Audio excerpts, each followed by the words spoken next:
God, all praises. Come in. All right, hold on. Let's see.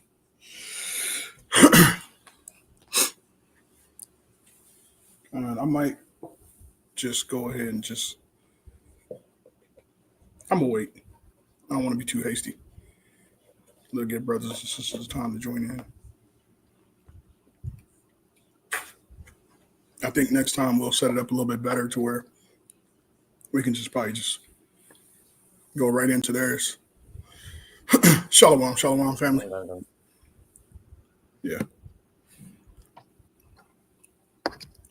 yeah. Next time we'll link up. But can you send this to the chat because this is just a lesson. I really want brothers and sisters to really get this understanding. Shalom, shalom. Powerful lesson from the officer on just understanding, man. That's something that we all need, and we all need to try to master to the best of our ability, so that we can get our point across. So, good lesson, King. Officer Mahar and Soldier Malachi. So, let's see here. Give me just a second. I really want to speak to as many brothers and sisters as I possibly can, so they can get this understanding, man. And one of the big reasons why Officer went into that lesson is so that cutting down on the arguments in the household, that needs to be cut out of Israel. You know what I'm saying? So when we get on the same page, all of these arguments, fussing and fighting, we get the understanding we won't have that. We won't have those arguments. And we rarely see disagreements or arguments between husbands and wives in the Bible. And I want to try to make sure that we get that understanding where I believe this is the reason why, right? So without further ado, I want to give infinite praise, infinite honor, and infinite glory to the Most High God, Yahweh, Bahashem, Hamashiach, Yahweh Shai. Zion, are you able to pull up a definition for me? Yes, sir.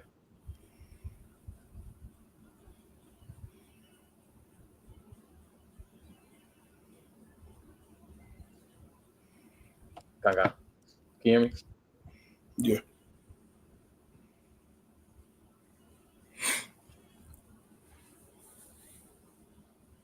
Yeah, let's get the definition of marriage in the, what is it that I wanted in?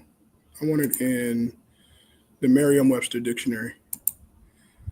There's a particular part of this I really want to focus on because this is going to give us the understanding of the spiritual meaning behind one flesh.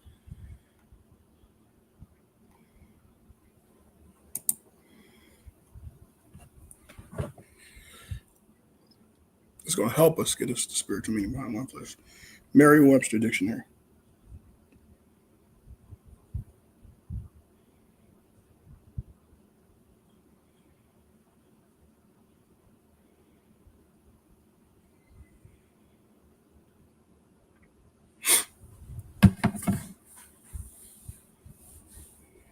Yeah, Merriam-Webster dictionary.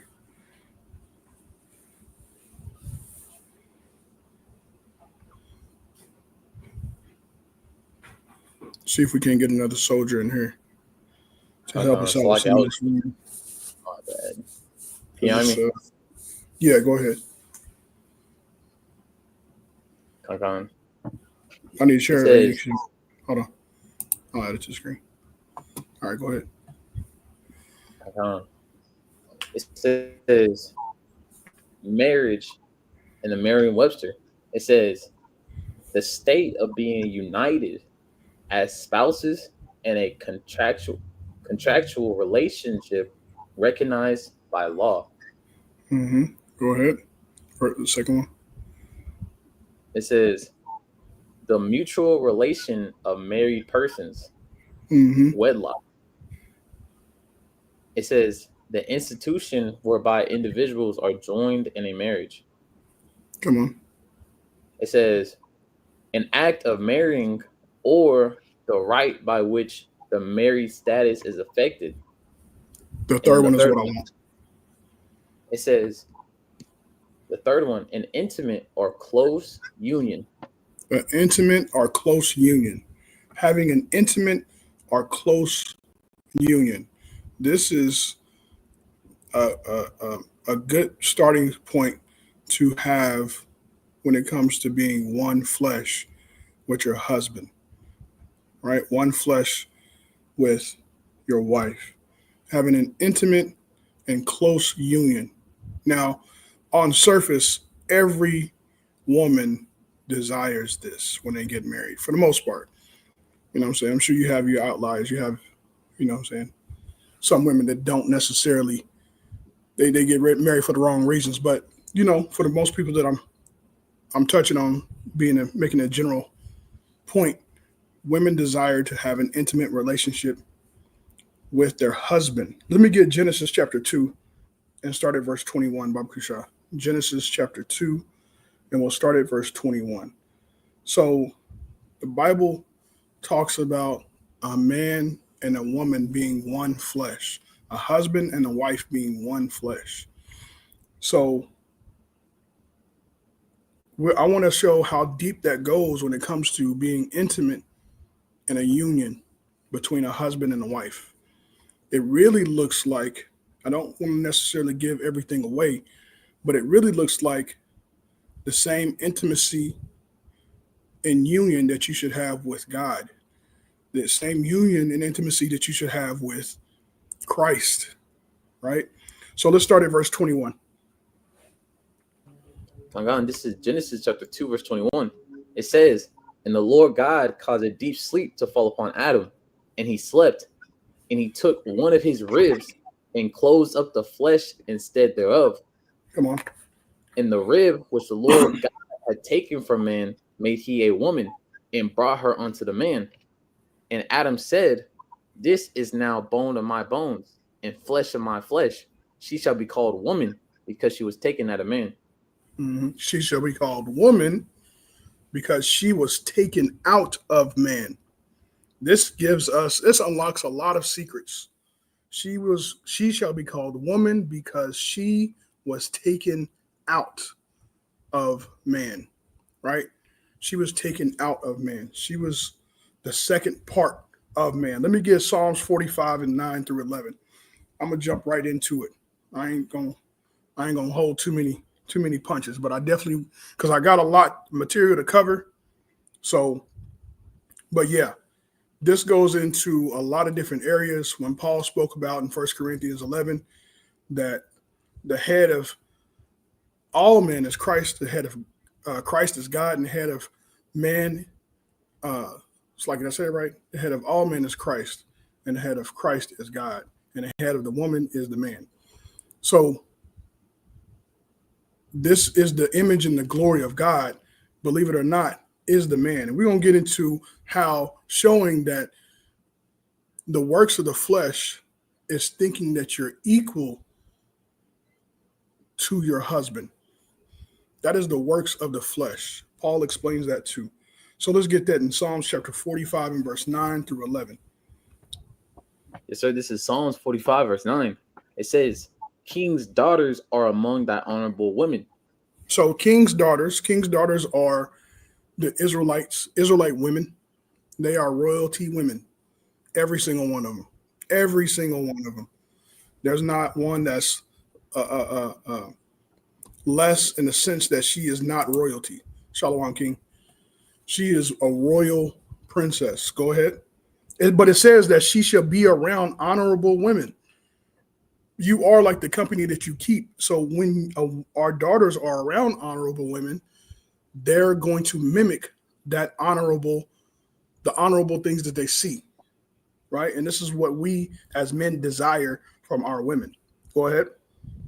Upon thy right hand did stand the queen in gold of Ophir. Mm-hmm. Hearken, O daughter, and consider, and incline thine ear. Forget also thy own people. It says, incline thy ear and forget also thine own people. Go ahead. And thy father's house. And your father's house. The Bible is literally telling you to forget your own people and your father's house. Women. This is what it's telling you. The Bible's telling you this so that you can get an intimate union with your husband. So you can become an intimate union with your husband. And then what does it say, Zion? This is why. Verse 11. Verse 11, it says, so shall the king greatly desire thy beauty, for he is thy Lord, and worship thou him. The king is your husband. For it says, so shall the king, your husband, greatly desire your beauty. Every woman, wife, should be desired, wanting to be desired to their husband. It says, greatly desire thy beauty, for he is thy Lord, and worship thou him. This is very hard for the American woman to hear. We've seen videos to where the viral video where she's getting ready to be married, and the preacher is getting ready to tell her that she shall obey her husband, and she's like, what? No. He said, yes, we talked about this, and she made a big fuss on camera, and it was publicized. You know what I'm saying? So that's generally the mindset of our women, right? It's generally the mindset of our women. So the Bible is telling our women that she shall forget her own people and her own father's house. She's supposed to leave off from her father and her mother physically and spiritually, and cleave onto her husband physically and spiritually. The moment that you start saying to yourself that you and your husband is against the world, that's when you become one flesh. You don't take orders or commands from your father or from your mother anymore once you leave off from your father and mother and your own people. You take commands from your husband. I hear the woman's complaint. I hear you. I understand. I know. Well, what if he's being unreasonable? What if he's not listening to me? Right? How am I supposed to? Shouldn't I just? I mean, he's not right. He's not doing what he's supposed to be doing. The goal is to have an intimate relationship, an intimate union between your husband and your wife. The secret is out now. The secret is, if your husband isn't telling you to go into sin, there should not be any argument. You are supposed to do what your husband says. Shalom, Yawana. Let me get from you 1 Peter chapter 2 and verse 18, King. Listen to what beloved Paul told us. And Zion, hold 1 Corinthians chapter 11. Yawana, let me get 1 Peter chapter 2 and verse 18. Let's get that one first, Zion, on the screen. Check this out. Which one? 1 Peter chapter 2 and verse 18. Yawana, if you talking, you on mute. Okay. Y'all hear me now? Yes, sir. You hear you. Go ahead, King. Khan. Is the book of 1 Peter chapter 2 and verse 10. 18. 18? Yes, sir. Salaki. It's the book of 1 Peter chapter 2, verse 18. Servants, be subject to your masters with all fear, not only to the good and gentle, but also to the froward. Khan. So he's telling you, no matter what the case may be, you're supposed to be subject. The Bible commands the wife to be obedient to her husband. That's what the Bible commanded the wife to be. It's saying here in Peter, servants. Now, if you don't think you're a servant, let's get that 1 Corinthians chapter 11. We are all servants to someone, one to another. But Peter says, servants, be subject unto your masters. Your master, as a woman, is your husband. You are not equal to your husband. That's just not how it goes, right? When God came and when he found out Adam and Eve sinned, he came directly to Adam first. That's what he did. We can cover that too. But let's get this. He says, servants, be subject, be subject to your masters with all fear, not only to the good and gentle, not just because he's cool and gentle. That's when I listen to him, because he pulls out the feminine in me. Not that one, not just because he's that way, but also to the forward, to the ones that are aggressive. You chose, listen, I'm not going to go there. Listen. So not just because he's good and gentle, but also to the forward. You have no excuse. The only excuse for you not listening to your husband is because you are not going to go into sin.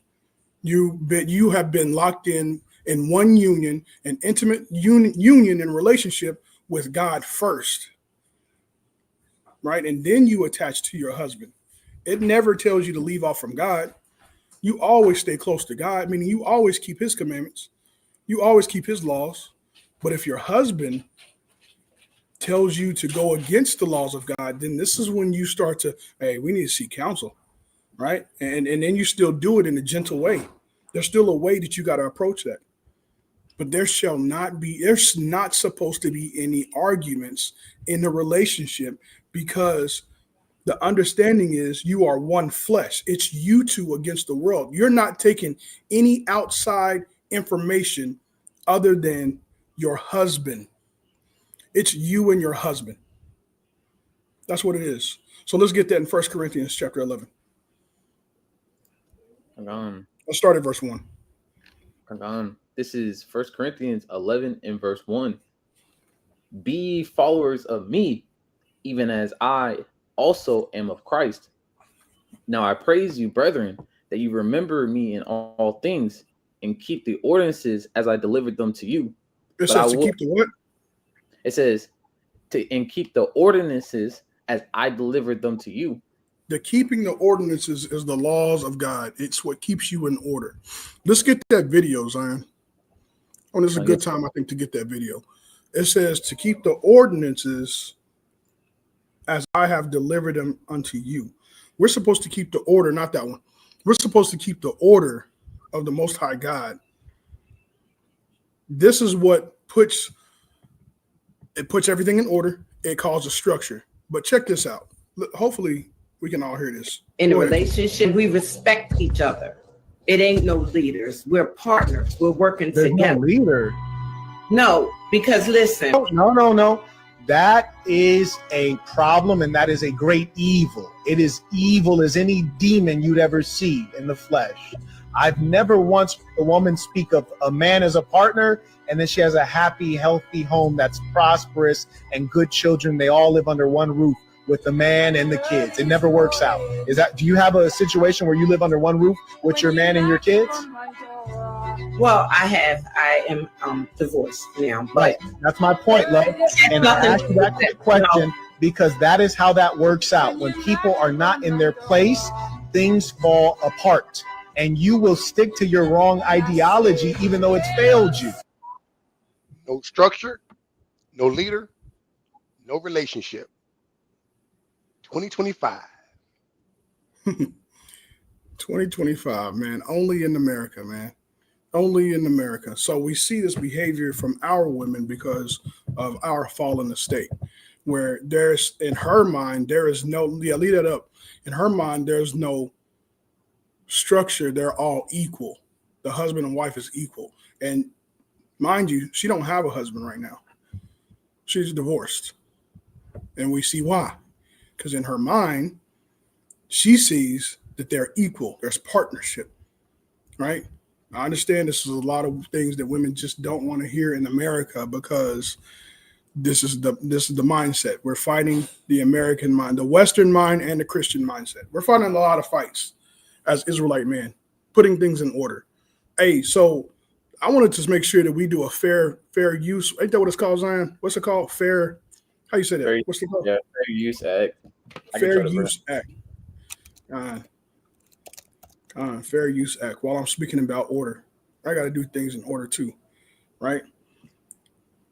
I could read it, Baba Kasha. Go ahead. It says a fair use act disclaimer is a statement that asserts copyrighted material as used under legal doctrine of fair use for a purpose such as criticism, comment, news reporting, teaching, scholarship, or research. It is notice that aims to limit liability by explaining the context is being used legally. So let's get back to that 1 Corinthians 11. Paul is telling us the order of things so that we can have structure in our homes, so that it can be strong. We can have a strong union, intimate union with each other, right? We're supposed to keep that ordinance, keep that structure so that our household can be strong, right? Go ahead on that 1 Corinthians. Yes, sir. It says, 1 Corinthians chapter 11, verse 2. Now I praise you, brethren, that you remember me in all things and keep the ordinances as I deliver them to you. But I would have you know that the head of every man is Christ, and the head of the woman is the man, and the head of Christ is God. Are you able to look up that head in the blue letter? Yeah. What does that mean? Because they're saying the head. Now we understand the head and the body and the neck. We understand that, but what is it really talking about? What's the understanding that it's given us? This is the outline of biblical usage. It says the head, both of men and often of animals, since the loss of the head destroys life. This word is used in phrases relating. I didn't even know it said that. Say that one more time. It says since the loss of head destroys life. Good man. Oh my gosh. That is crazy. The loss of head destroys life. And that's why she was divorced, because she lost her head. And now she's thinking that she should be equal to her husband. There's partnership. That's why it's loss of life there, man. That's what you're looking at, a loss of life. She don't have life. Thus saith the Bible. Go ahead. It says, since the loss of the head destroys life. This word is used in the phrases relating to capital or extreme punishment. It says, one, it says, a person's master, lord of a husband in a relation to his wife. Bingo. That's exactly what I wanted. And we can finish out. Let's finish out the rest of them because they're good too. It says, two, of Christ, the Lord of the husband and of the church. Three, of things, the cornerstone. So these are all very important. Lead that up for me. Of persons, so of the wife and the man, master, Lord. You can't get any clearer than that. Paul said, servants, obey, be subject to your masters. Your master is your husband. And then it says here in the blue letter, going back to it, of a husband in relations to his wife. So the husband is the master of his wife. He is the head of his wife. Without him, there is no life. That's got to make sense, man. That's got to make sense. Listen, if the secret is out too on this. If you want to see how submissive your wife can get, go to her job and see how she is with her boss. That's the secret, man. If you want to see how submissive she can get, go to her job and see how she operates with her boss. Whether it be a male or female, she is going to follow and do whatever they say to do without question. No arguments. She's been keeping that job for years. She's great at not arguing with her boss. That's the same way that she's supposed to be with her husband. Everyone understands this point until it comes to the husband and wife. When it comes to the husband and wife, we have a problem. Now there's lack of understanding. Now we don't get it. We don't see it. Why come we don't see it? Because we have been raised in a very perverse nation, right? But now that you know, you're supposed to change that. You're supposed to change that with understanding. The husband is your Lord and your master. So the language in Psalms chapter 45 and verse 9 through 11 makes sense. It says that he is your king. Worship thou him. That's what it tells you to do. It puts you in the mindset of a servant. That's where we are supposed to be. We are servants of God, and you are, as a wife, servant to your husband, also servants of God, being obedient to what God has told you. Let's keep reading on 1 Corinthians 11, because there's more on that. You read verse 3. Read verse 3 again for me, Baba Kusha. Yes, sir. This is 1 Corinthians 11 verse 3. It says, "But I would have you know that the head of every man is Christ, and the head of the woman is the man, and the head of Christ is God." God. So we see that the man, the head there, could be utilized for a Lord, master, right? It could be, you could be changed out for those two different names, Lord or master. He is the Lord of the wife. He is the master of the wife. The same way Christ is the master or the Lord over every man. The same way God is the Lord or master over Christ. It's got to make sense. Let's jump down to verse 7. Yes, sir. This is 1 Corinthians 11 verse 7. "For a man indeed ought not to cover his head, for as much as he is the image and glory of God, but the woman is the glory of the man." Now, a lot of times we like to highlight this in our Bible with a black magic marker. We like to etch this all the way out, but the Bible is telling us, that the man is the image and the glory of God. He is. The woman is the glory of the man. This is what the Bible is telling us. This is how we're going to have structure and order in our homes. This is how we're going to eliminate arguments in our households, order in our homes.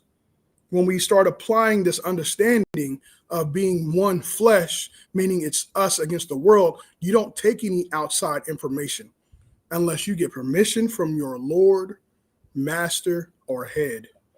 That is it, right? There is no arguments unless if he's telling you to sin, this is when it's time to seek counsel in a gentle way. As a matter of fact, let's go ahead and get into it. As a matter of fact, let's get Ecclesiastes chapter 7 and verse 26. Y'all want to read that for me? Ecclesiastes chapter 7 and verse 26. Because you don't even have to lift a finger for you to get what you want if you are operating in your role properly. And the Bible is about to tell you how you can do that. Ecclesiastes chapter 7 and verse 26. Khan, this is the book of Ecclesiastes 7 and verse 26. "And I find more bitter than death the woman whose heart is snares and nets, and her hands as bands. Whoso pleaseth God shall escape from her, but the sinner shall be taken by her." The point is, whoso pleases God shall escape from her. This is talking to the man first and then to the woman, because there's situations to where the roles are reversed and a man is acting a fool. He's acting silly, right? All you have to focus on is pleasing God, and you shall escape him. But the sinner shall be taken.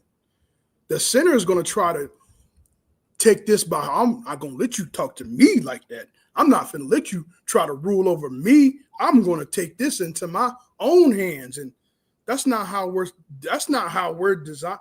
We're not taught to do that. We are taught to Only please the Father, and he's going to take care of the situation because he is the ruler, master, Lord over everything. He sees that you're just constantly pleasing God. God sees that you're just constantly pleasing him, me, God. You're going to be taken care of. God's going to move him or her out the way. All your focus has to be is staying in your role and pleasing him. Well, he ain't doing what I told. He looking. The Bible already told you in 1 Peter that you're supposed to submit to him, even if he's good and gentle or if he's forward. There's no other. You have no excuse. If he's sinning, if he is in sin and he's trying to put you in sin, then there's time for counsel. Then there's time for you know what I'm saying? For the most part, you still staying in line, you're still staying in order. Because the Most High God's going to take care of it. He's the judge over everything. I pray that we understand that. Let me get Galatians chapter 5 and verse 19. Galatians chapter 5 and verse 19. So if you don't follow these rules and these orders, this is what's going to happen. This is what's getting ready to happen. If you don't follow this and you try to step out of line and you like, oh man, he ain't doing what I'm sick of him and I'm tired of him. And hey, this is what's happening. Right? Let's read that. This is Galatians chapter 5 and 19. It says, now the works of the flesh are manifest, which are these. Wait. What is it called? Now these are the works of the flesh. The works of the flesh. You have now stepped into the works of the flesh. If you don't follow these protocols, if you don't be one with your husband, if you don't not take any outside influences, you don't try to go to the world and think and the world has the answer for it. You think that your homegirl down the street got the answer and she not in the truth and she ain't even married or has never been married or has a where she's ruling her husband. That's the ones you're trying to go to get information. This is what's going to happen. The works of the flesh is getting ready to come up on you. You're getting ready to start operating in this manner. Now the works of the flesh are manifested. Right? Go ahead. Which are these: adultery, fornication, uncleanness, lasciviousness, Come on. Idolatry, witchcraft, hatred, variance, emulations, wrath, strife, seditions, heresies, envy. Hold on. So hold on. Before we continue, because I ain't saying you're going to go into every single one of these, but let's take a light one. Let's take something that's light. Let's go to emulation. Go give me that definition of emulation. This is one of the works of the flesh. Emulation.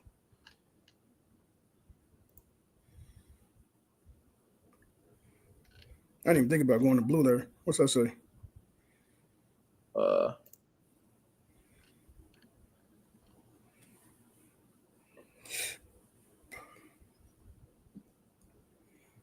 It says emulation. It says too. It says an envious or contentious rivalry, jealousy. Contentious rivalry. Let me get that in the Google. Rivalry. You start to rival against your husband. Google is going to go a little bit deeper. Give us a little bit more clearer understanding of what emulation is. This is emulation. Effort to match or surpass a person or achievement, particularly by imitation.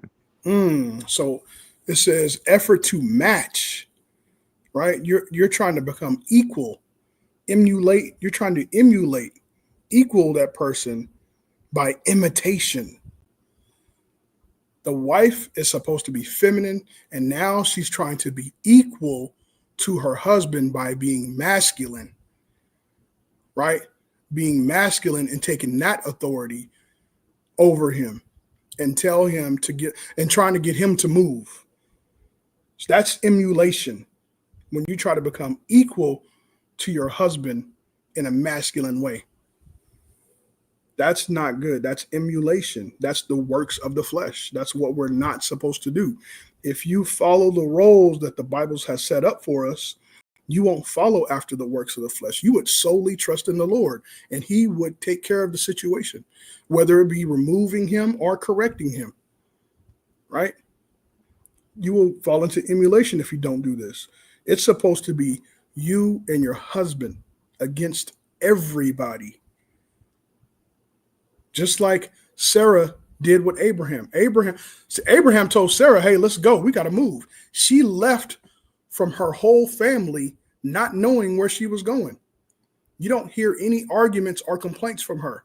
She didn't say, well, this is all I've known my whole life. My whole family's here. And, I don't think I can do that. I love my people too much. She didn't do that.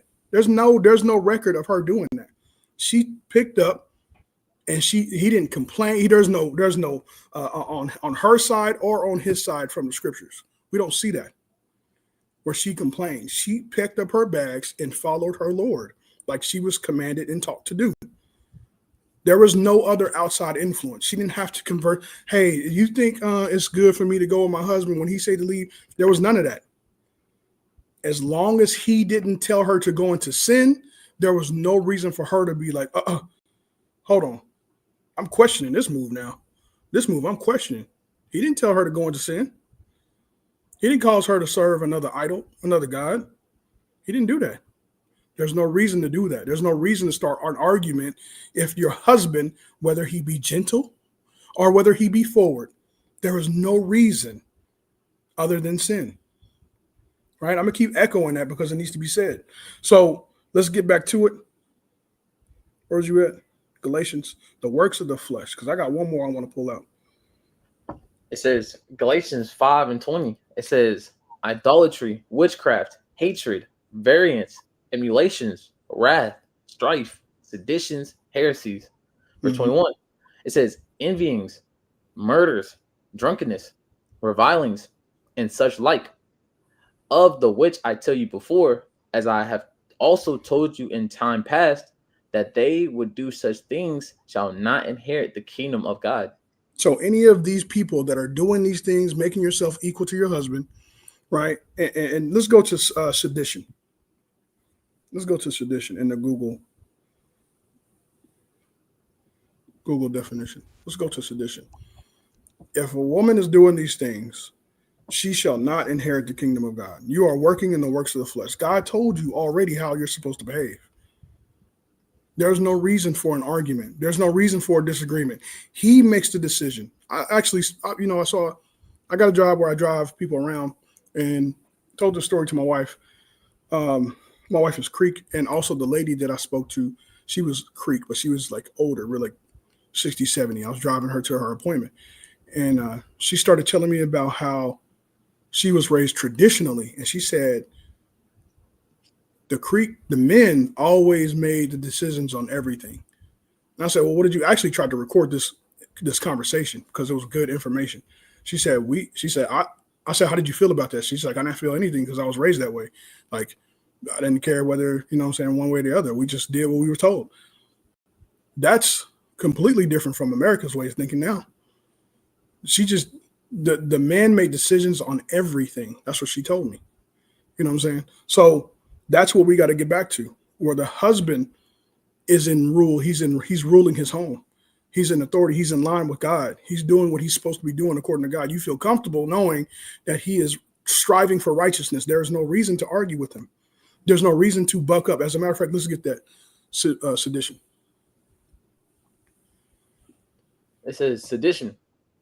It says sedition is a crime of inciting discontent or rebellion against a government, often through speech or writing. Rebellion. You're rebelling against your husband. You're bucking up against what he told you to do. A command that he told you to do. Hey, I need you to do this. Make it happen. Do this, please. Do this. Do that. Do that. Boom, boom, boom. You're starting to buck up because you didn't like how he said it, or you didn't like the look that he had on his face, or that's not nowhere in the scriptures that he has to have a particular look on his face in order for him to tell you what to do, in order for you to do it. There's not nowhere. You have no leg to stand on. You're wrong, sis. You got to go back to your husband. You got to get right with him. You need to listen. If anything, you are wrong.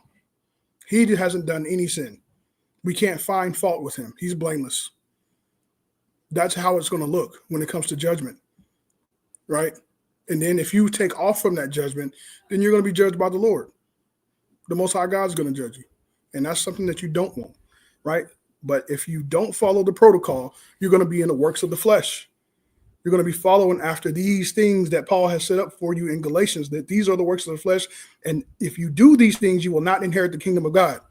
It's that simple. It's not hard. We don't have to complicate it, right? So let's get, I want to go into this real quick because I know there's so much that I wanted to try to fit into this. Now, let's get, let me get real quick. I'm just going to read these scriptures real quick. First, John chapter 2 and verse 15 and Romans chapter 12 and verse 2. Let's get those real quick. And then I want to touch on something because I'm trying to run through it. There's a lot of information on this.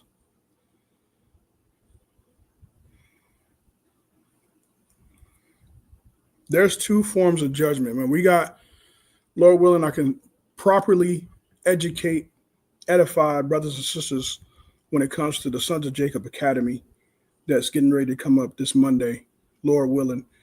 But there's two forms of judgment. You have a letter of the law judgment and you have a spiritual judgment. Like what would be the letter of the law judgment for a person not wearing fringes?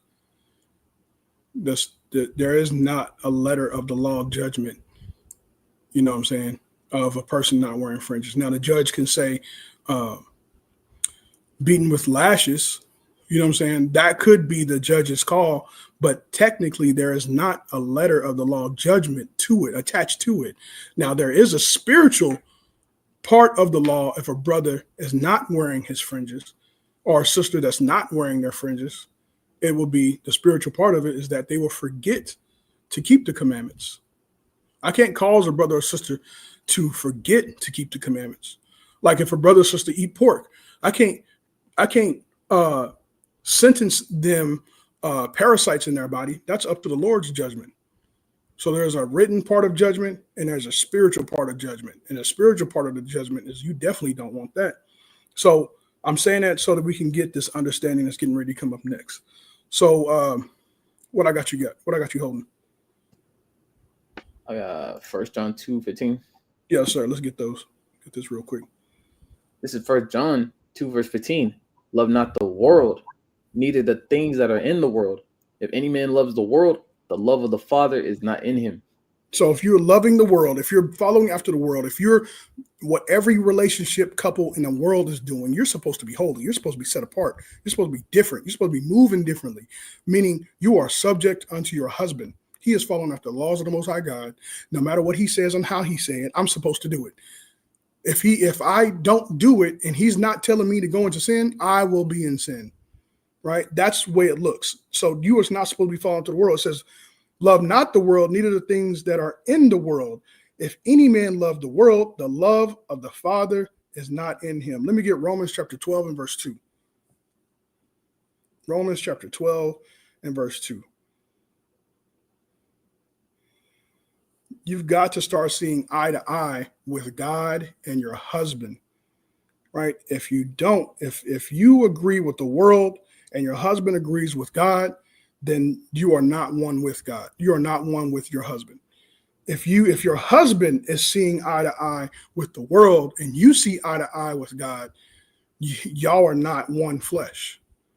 You're just not. You're just having sex. That's all it is. You're not one flesh. It's got to go deeper than that. It's got to be more intimate than that, right? Romans chapter 12 and verse 2.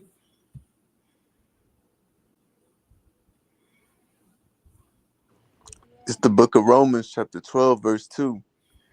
And be not conformed to this world, but be ye transformed by the renewing of your mind, that ye may prove what is that good and acceptable and perfect will of God. I'm trying to run through these real quick. The Bible tells us that we are supposed to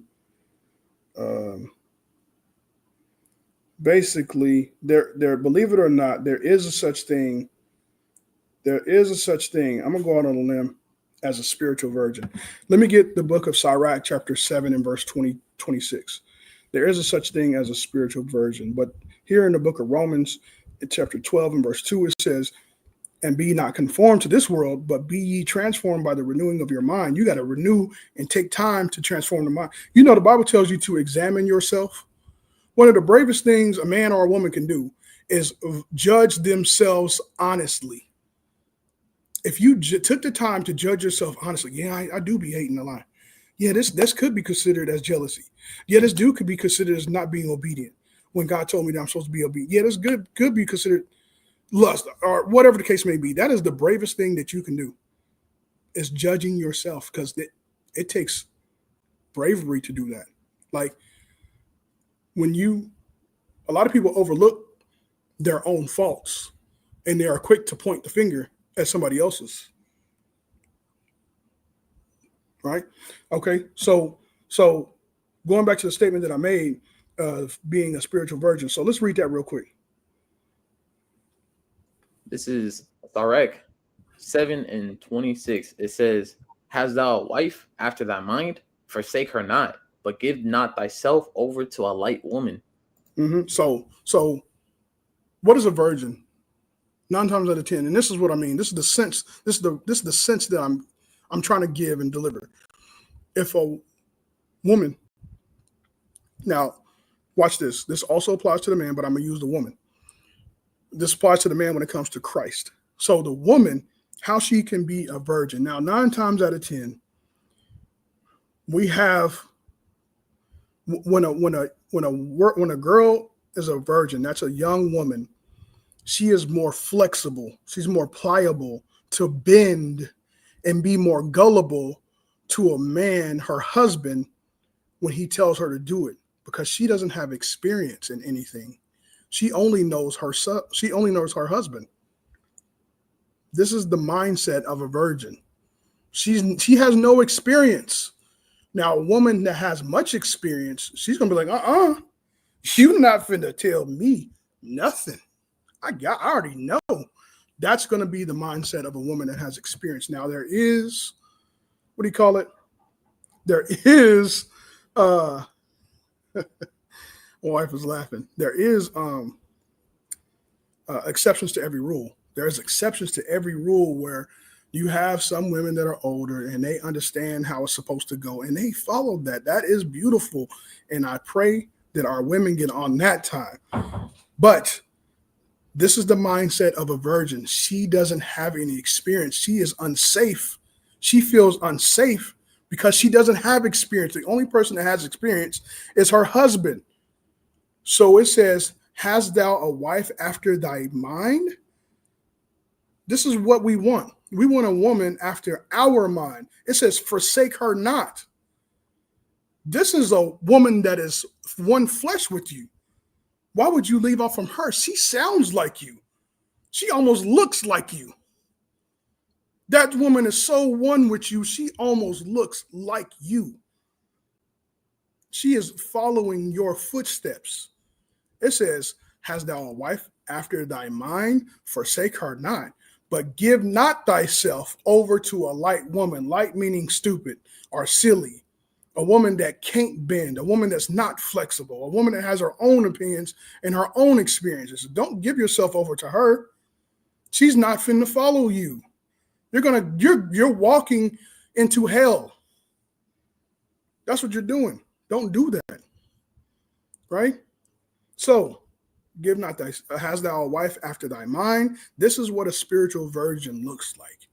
You have no outside influence. As a matter of fact, let's get this in Revelations because it gives a good understanding to the man's point of what a spiritual virgin is. Let me get Revelations chapter 14 and verse 4. Revelations chapter 14 and verse 4. And I'm on my way of closing out, even though I have so many other scriptures that I want to go into, but camp is coming up close. So I want brothers to be able to get ready. Revelations 14 and verse 4. Gangan, this is yo, no, you got it. Khan. This is the book of Revelations, chapter 14 and verse 4. These are they which were not defiled with women, for they are virgins. These are they which follow the Lamb whithersoever he goeth.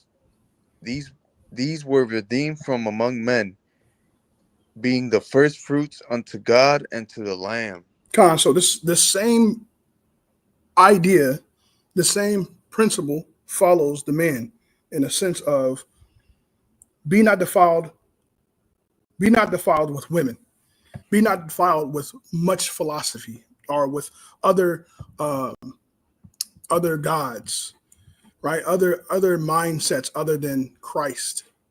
That's the one that has the experience that you have to follow. He's your husband, he's your master, he's the one, he's your Lord. That's who you as a man is supposed to follow.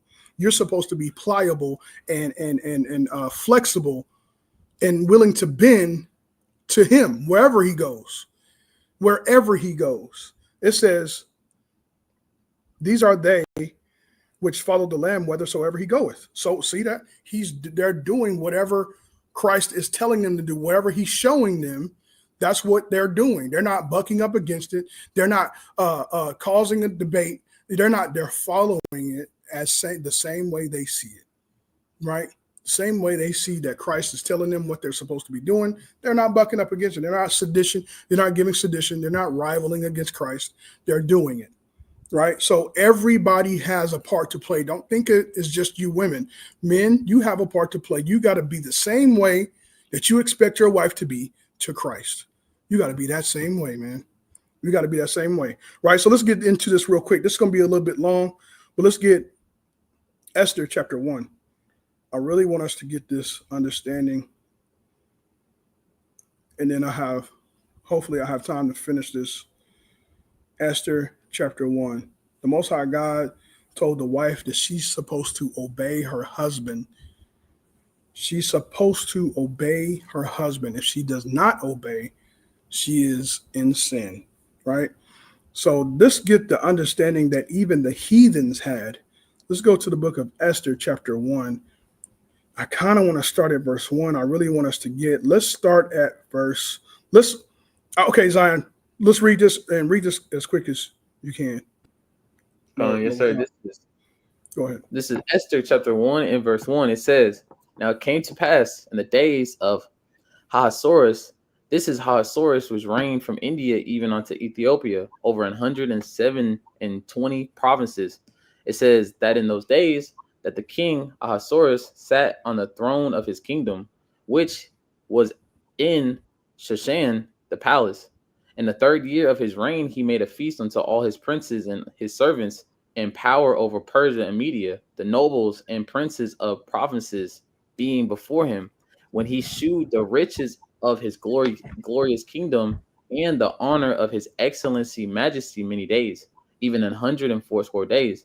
And when these days were expired, the king made a feast unto all the people that were present at Shushan, the palace.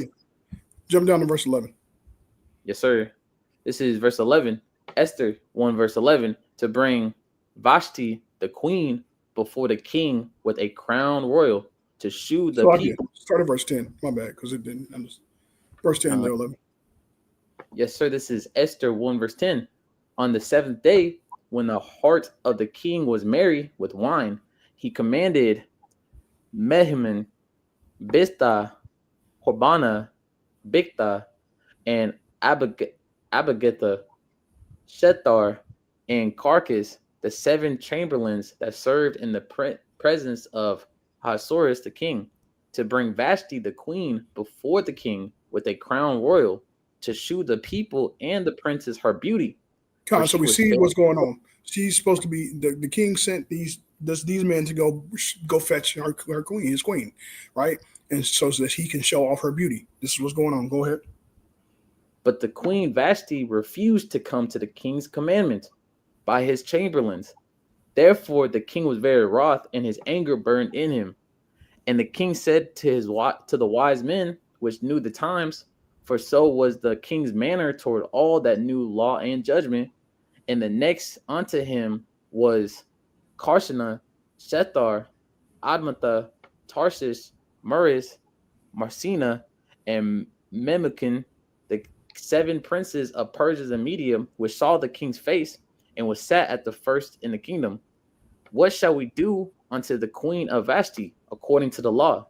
Mhm. Because she hath not performed the commandment of the king Ahasuerus by the chamberlains.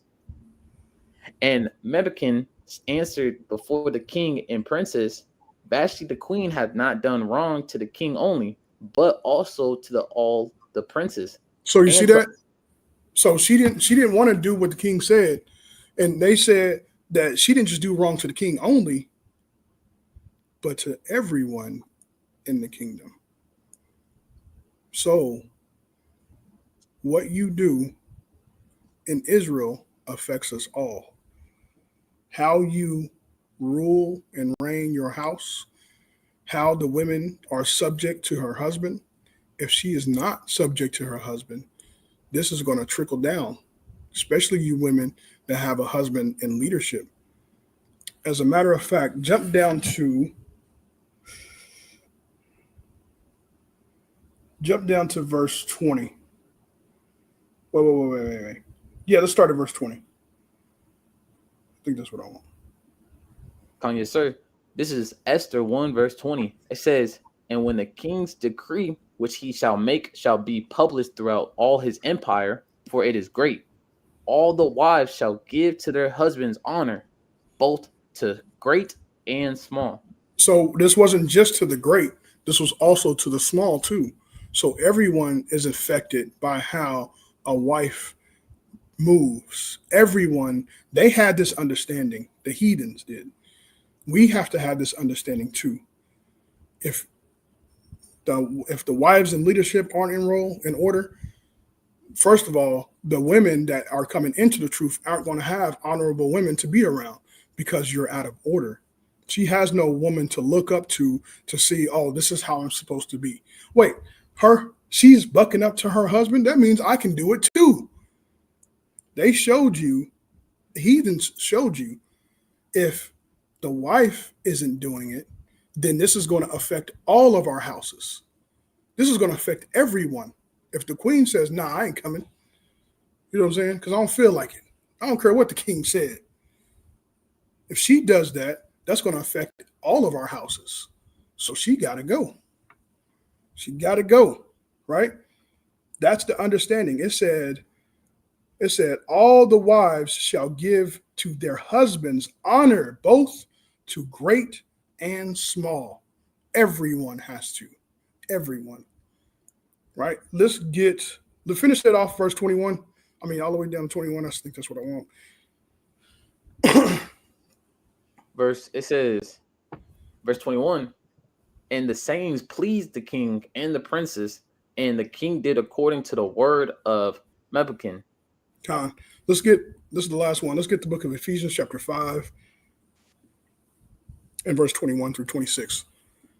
It pretty much echoes the same thing. You know what I'm saying? So we'll also be subject one to another. The husbands is subject to their wives by being in order, by being a servant to the Most High God and ruling her in righteousness. The wives being subject to their husbands and being those spiritual virgins, just the same way the husband should be a spiritual virgin of Christ. They don't listen to anybody but their Lord, their master, their husband, right? That's the only one that you listen to. He's not causing you to go into sin. There should be no arguments. There should be a yes and no. I will do it. Okay, you got it. Right? It should be that simple. The way God set it up. It's not complicated. Let's not make it hard. Go ahead. Y'all will not go ahead and read that. Ephesians chapter 5. Let's start at verse 21. Khan, this is the book of Ephesians chapter 5 and verse 21. Submitting yourselves one unto another in the fear of God. Wives, submit yourselves unto your own husbands as unto the Lord. That's what? As unto the Lord. As unto the Lord. We already know all Israelites across the planet is saying this, unto the Lord, as unto the Lord. And he means that because you're supposed to worship him, right? You're supposed to follow after your husband. That's who God gave over you. He set him up over you. There's no accidents.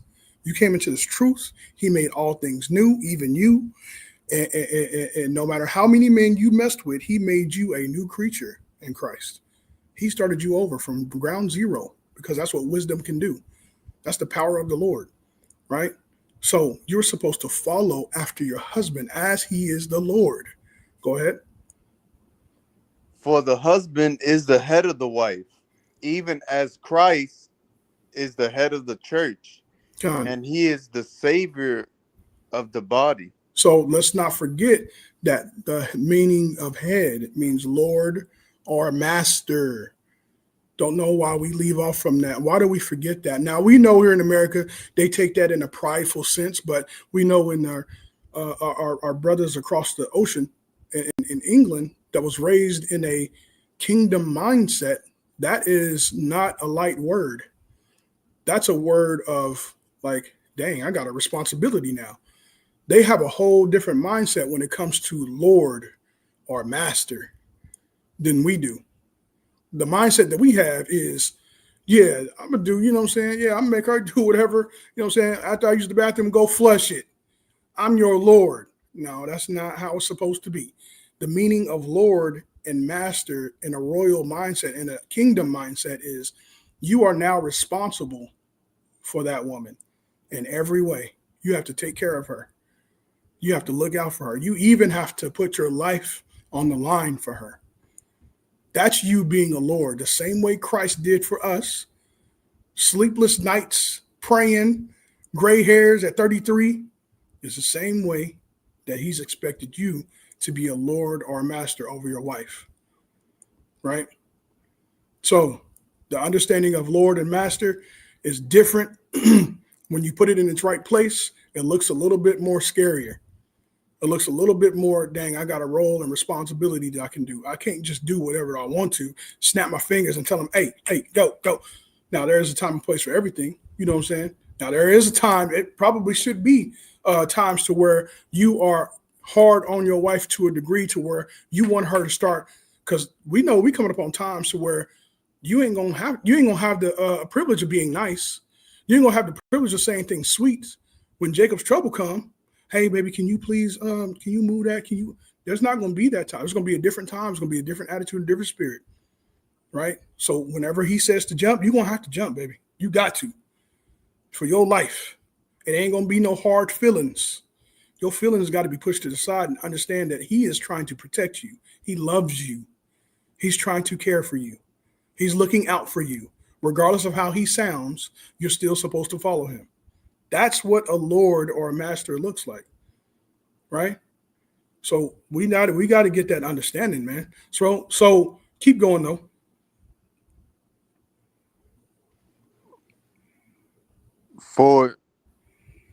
Therefore, as this the verse 24. Therefore, as the church is subject unto Christ, so let the wives be to their own husbands in everything. In everything. It doesn't matter what his facial expression was when he told you, or the tone that he told you in. If it's not a sin, you follow. It doesn't matter. You do it. This is going to eliminate all arguments, and this is going to thrust the household forward to a righteous household, a stronger household. Just you watch and see what the Most High God can do to a righteous man that's striving for righteousness. He's going to make them like the golden wedge of Ophir. It's going to be a beautiful thing. All you got to do is follow your role, follow your position, stay in your place, right? Hold that feeling back. Hold that monster back. Try to rule that thing, right? Is he telling me the right thing to do, or is he telling me to go into sin?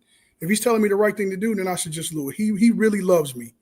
This should be the internal dialogue that you're having, right? Not that, man, I can't believe he said what he said. I ain't no punk. You know what I'm saying? Something like that. You shouldn't be thinking like that.